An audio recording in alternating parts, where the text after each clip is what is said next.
Hi, my name is Alicia Castro, and I am a student at Grand Canyon University. I am in the online Bachelor's of Science in Elementary Education and Special Education program.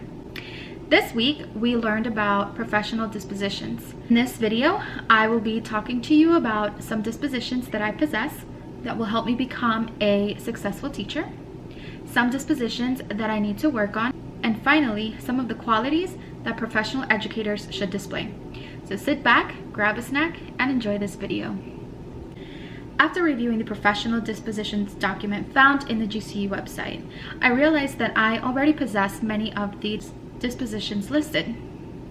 For example, commitment. Commitment is one disposition that I truly hold in my day-to-day life. I feel that commitment is your key to success.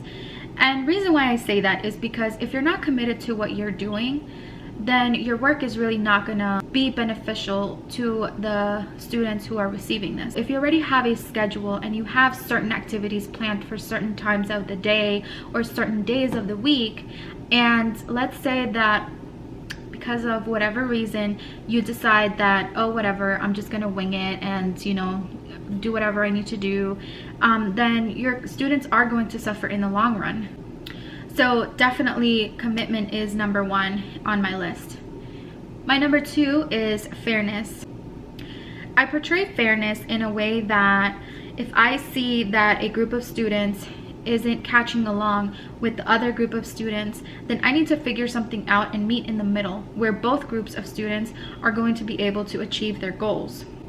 Lastly, respect for the diversity of others. I love this disposition only because this is the disposition that allows me to know who I am talking with, to know who I am working with.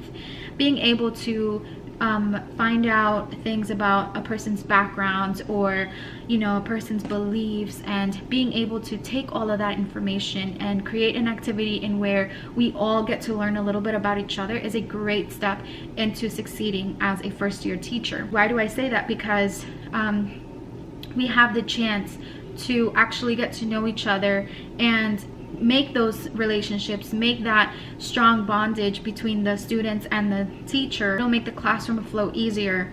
So apart from that, not only will the classroom flow easier and everybody will get to know each other, but you will have that certain relationship with these students who are going to come back to you in the future and remember you. A couple of dispositions that I was going through, I saw that I needed a little bit more work on. For example, high expectations is the one that I find myself battling a little bit with. And the reason for that is because I normally don't set high expectations for myself. I just go with the flow.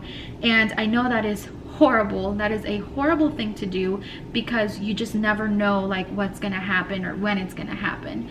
So I need to work on high expectations for myself before I am able to work on high expectations for somebody else. With that being said, I am known for setting goals for myself and actually marking them off of a list. So in part, I guess I do, but in a way I don't. I do know that when it comes to being a first-year teacher, you have to have high expectations for yourself. You have to have high expectations for the students and set goals for these students and mark them off.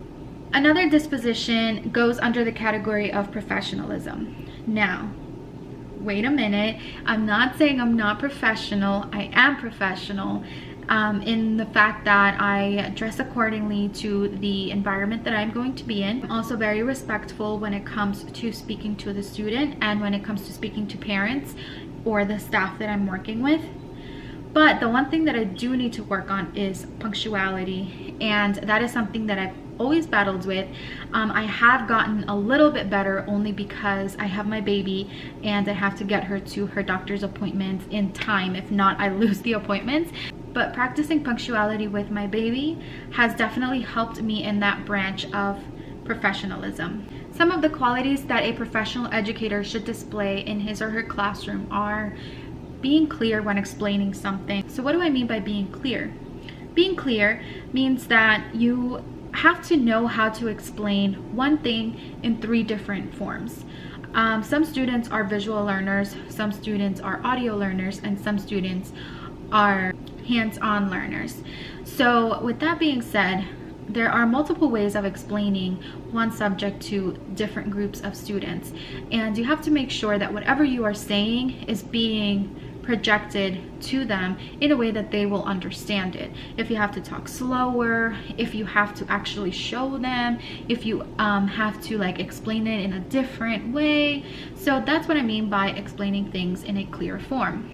The next quality is having enthusiasm. When you have enthusiasm and you portray that passion for something that you are teaching, the students are going to be like, oh my goodness, I want to know a little bit more about this, and they get all excited and worked up, and it actually works for them and it clicks.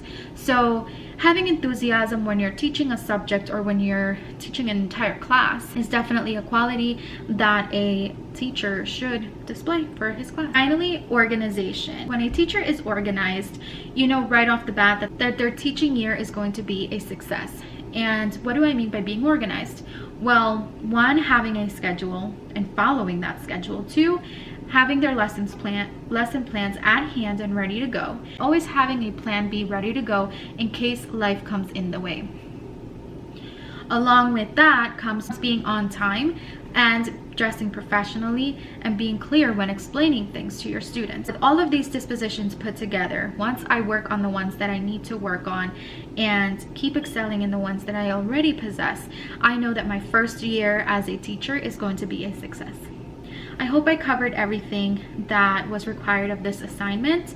This was a very fun assignment to do. This is something that I normally do on a day-to-day basis. I do a lot of vlogs for YouTube, and I must be honest that this was one of the hardest video recordings I've ever done in my life. But I definitely enjoyed it, and the more I did it, the better I got, and I feel like I nailed it this time. So this is the end of the video. I hope you enjoyed it. It was a pleasure making this video and working this assignment. Thank you.